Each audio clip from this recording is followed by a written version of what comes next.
Once again from our broadcast center, if O.J. Simpson and Al Michaels could look over the back of the Coliseum, they could almost make a dive into the swim stadium. They're that close together. And a few moments ago, Rick Carey had his qualifying heat for the 100-meter backstroke. So let's go back and pick up the action with Jim Lampley.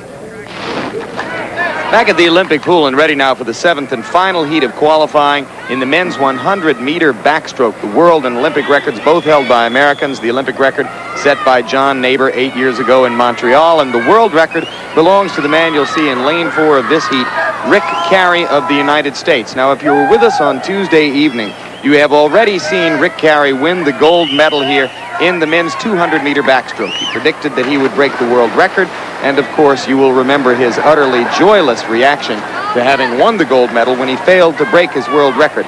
Rick Carey made no friends, in fact made a good deal of enemies around here with that reaction, a fact of which he is now painfully aware.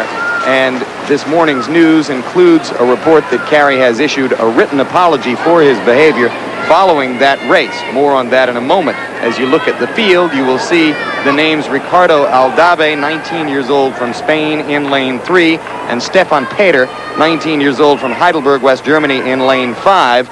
Both of them are possible qualifiers into the final, along with Carey here. The best qualifying time posted so far, 56 and 71 100 by Dave Wilson of the United States.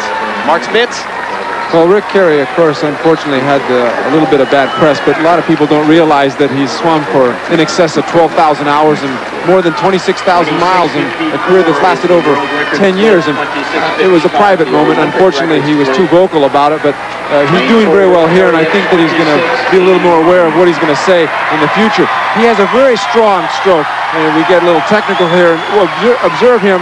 You can see on the screen right here, he gives the appearance that he's almost galloping. That's because he's got such developed back muscles, and he's able to actually force and thrust his shoulder deep into the water, getting the most out of his stroke. That's why he is the world record holder in this event, and he's moving along real nicely.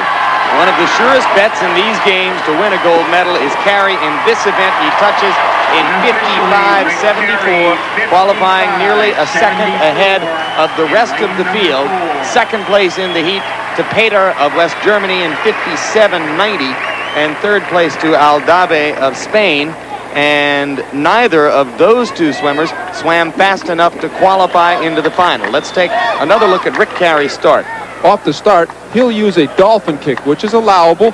The only rule says that you have to swim on your back, and you can do any sort of kick you want. The dolphin kick, however, is very similar to the butterfly kick, but it takes a lot of energy, Jim, and that energy is required to be able to move you as fast as you can through the water, and he's done very well at that. Rick Carey is under a lot of pressure now as he goes into tonight's final. He did not live up to people's